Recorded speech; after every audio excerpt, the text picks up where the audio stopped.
بسم الله الرحمن الرحيم. مشاهدي ومتابعي سبورتس فيجن، اهلا بحضراتكم في كل مكان. بالتاكيد صفحتنا صفحه رياضه، ولكن لازم يكون لنا دور في المجتمع. النهارده بنقدم نموذج محترم لفتاه تمتلك الكثير من الموهبه في مجال الانشاد الديني. ضيفتنا النهارده الانسه آية عبد الحميد محمد عبد الجليل.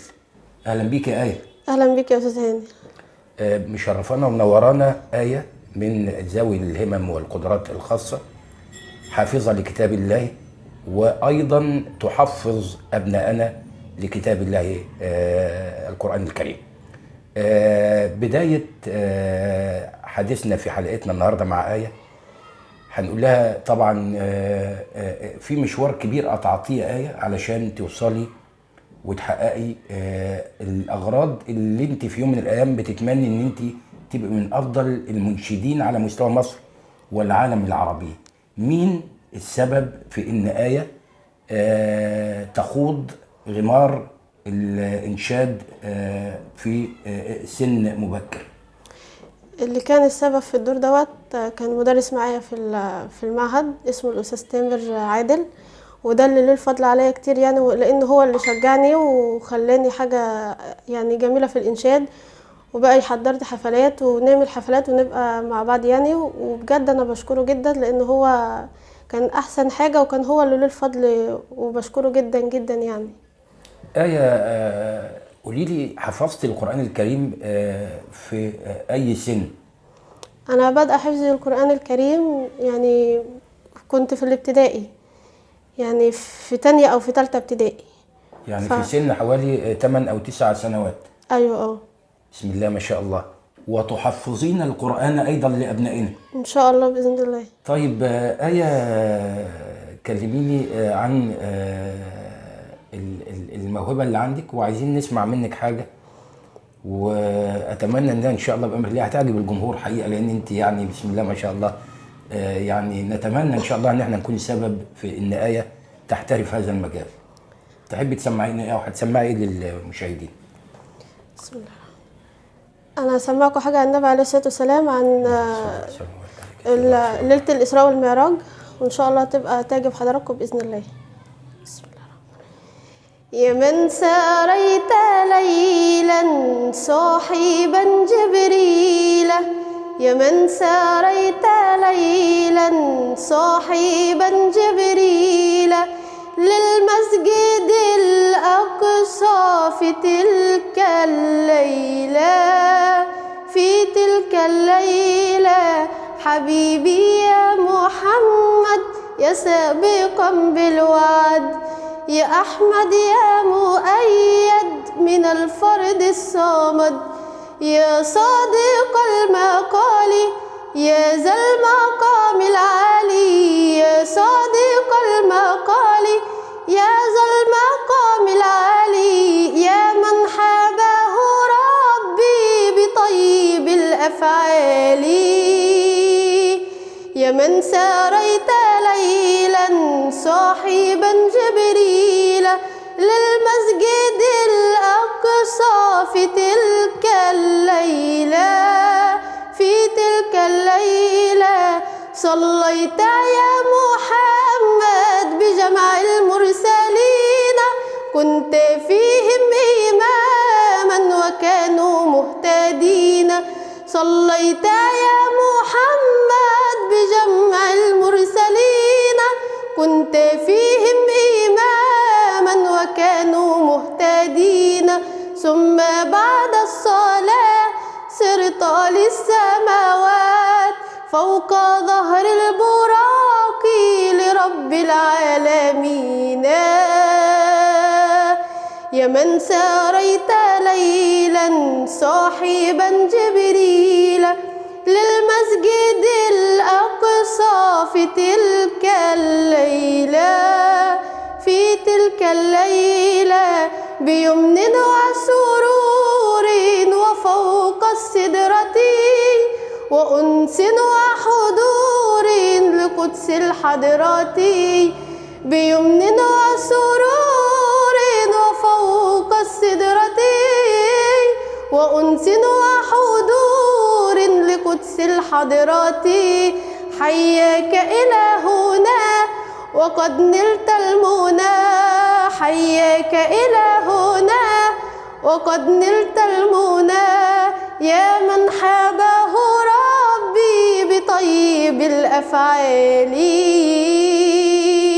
يا من ساريت ليلا صاحبا جبريل، يا من ساريت ليلا صاحبا جبريل للمسجد الأقصى في تلك الليلة، في تلك الليلة. آية عبد الحميد طبعا من قرية سراوة مركز أشمون محافظة المنوفية، وتعد من أوائل القرى على مستوى جمهورية مصر العربية في تحفيظ القرآن الكريم.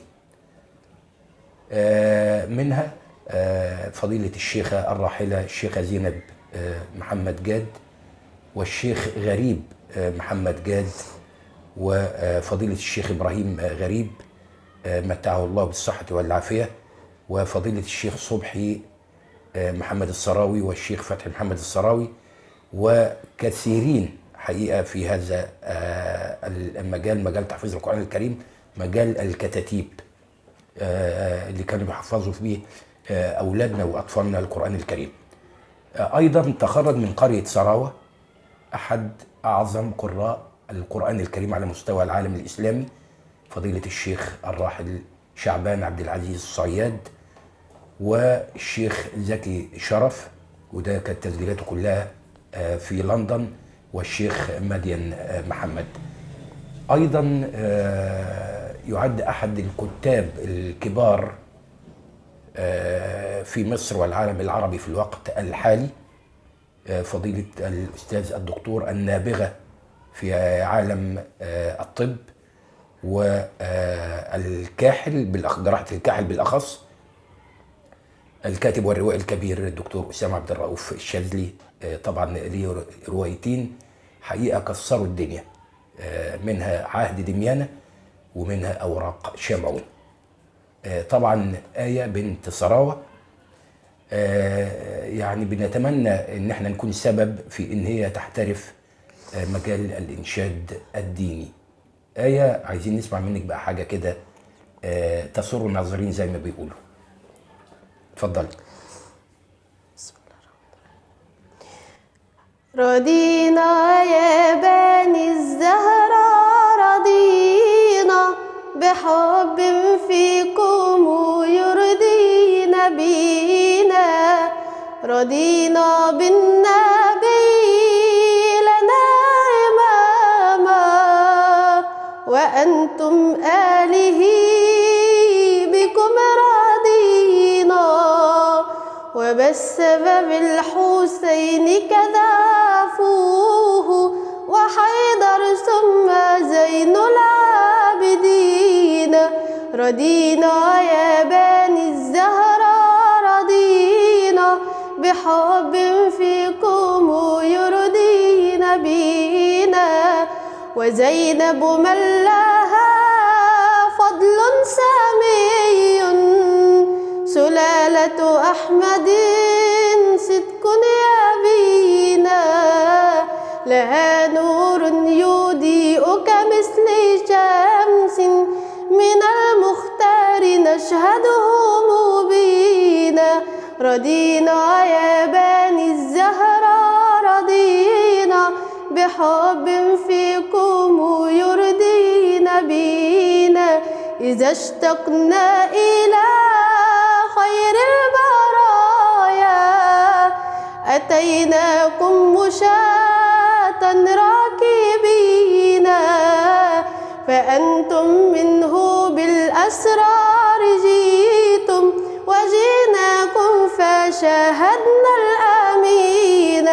رضينا يا بني الزهراء، رضينا بحب فيكم يرضينا بينا، إذا ما قيل في الهيجا علي، ترى أعداؤه متخاذلين، خيول الحرب تعرفكم رجال الهيجاء منكم سابتين، رضينا يا بني الزهراء رضينا بحب فيكم يرضينا بينا. الله يفتح عليك، الله يفتح عليك يا آية. طبعا بسم الله ما شاء الله، الصوت جميل جدا، والإلقاء في منتهى الروعة، وانتقاء الكلمات من آية. ربنا يا رب يوفقها ويسعدها إن شاء الله. إن شاء الله. احنا طبعا بنقول ان احنا نتمنى ان احنا نكون السبب في ان آية، ودي من خلال سبورتس فيجن بنناشد السيد فضيلة الإمام الأكبر شيخ الأزهر إن آية تكمل دراسة في إحدى الكليات التابعة لجامعة الأزهر. دي حاجة. والحاجة التانية بنتمنى إن حد يتبنى آية، لأن آية محتاجة إن حد يكتب لها كلمات، وإن حد يقدر يطور من مستواها أو يطور من أدائها. فطبعا إحنا بنناشد وبنتمنى وبنتعشم في الله سبحانه وتعالى خير إن آية إن شاء الله من خلال سبورتس فيجن في خلال المستقبل أو في خلال الوقت القريب إن هي إن شاء الله تبقى من أفضل المنشدين في مجال الابتهال الديني على مستوى العالم العربي إن شاء الله. آية، أمنياتك من خلال سبورتس فيجن، وإيه اللي بتتمني إن أنت تحققيه إن شاء الله في الوقت القريب إن شاء الله؟ إن شاء الله أنا نفسي بجد يعني إن أنا أفضل زي ما أنا في أمنياتي أحفظ القرآن الكريم للأطفال، وبجد أمنية بجد بتمناها جدا ومن زمان قوي ومن صغري إن أنا أبقى منشدة دينية، وبسعى بجد إن أنا أحققها. فيا رب عن قريب بإذنك أنت يا رب إن شاء الله تتحقق، وبإذن الله يعني أبقى حاجة كويسة وفي مجال الإنشاد الديني بإذن الله. محتاجة قبل ما نصور وقبل ما نسجل معاك يا آية قلت لي إن أنا محتاجة حد زي شاعر يكتب لي كلمات. أيوة، أنا محتاجة حد فعلا يكتب لي كلمات إنشاد ويلحنها زي المنشد أحمد حسن الأقصري. يعني ده من كلماته أنا حبيت إن هو يكتب لي، وحبيت إن هو بجد يعني أبقى معاه بجد، يعني لأنه كلماته حلوة جدا وألحانه بينتقل الكلمات والألحان، وفي نفس الوقت هو أحد رواد هذا المجال يعني. أيوة، حتى الأغنية الأنشودة اللي أنا أنشدتها بتاع رضينا يا بني زهرة ليه وهو اللي كاتبها وملحنها زي ما أحمد حسن الأقصري. أيوة، جميل. احنا من خلال برضو سبورتس فيجن بنناشد المنشد والمبتهل الديني الأستاذ أحمد حسن الأقصري ان هو يحاول بقدر الامكان يتواصل مع آية ويحاول يوفر لها كافة الدعم والسبل اللي هي تخلي آية تخش في المجال وفي يوم من الايام تبقى محترفة وتوصل لهدفها وطموحاتها ان شاء الله تتحقق بأمر الله. ان شاء الله. آية، احنا يعني سعداء جدا بيكي، وانا سعيدة اكتر والله يا استاذ هاني، وشرف ليا ان انا كنت مع حضرتك النهارده. وبنشكرك طبعا شكر جزيل، وبندعو ان ربنا سبحانه وتعالى يجعل حفظ القرآن وتحفيظك للاولاد للقرآن الكريم في ميزان حسناتك الى يوم القيامة. وايضا قبل ما نختم مع حضرتك بنخاطب فضيلة الشيخ الامام الاكبر شيخ الازهر الدكتور احمد الطيب ان هو آية نفسها تستكمل المرحلة الجامعية تعليم أو تلتحق بإحدى كليات جامعة الأزهر. نتمنى إن شاء الله بأمر الله طلبها ده يلبى، وإن شاء الله بأمر الله في يوم من الأيام إن شاء الله نبارك لك إن شاء الله بالتحقق في إحدى كليات تابعة لكليات جامعة الأزهر إن شاء الله. إن شاء الله بإذن الله. آية عبد الحميد محمد عبد الجليل بنت قرية سراوة مركز أشمون محافظة المنوفية، شرفتينا ونورتينا على سبورتس فيجن. الله يبارك لك يا استاذ هاني، وده شرف ليا وشرف ليا ان انا كنت مع حضرتك النهارده وسعيده جدا بحضرتك. ربنا يبارك فيكي. وقبل ما نختم وهنسيبك بقى مع المشاهدين في انشوده جميله كده تمتعينا معاهم في ختام هذه الحلقه ان شاء الله. ان شاء الله باذن الله.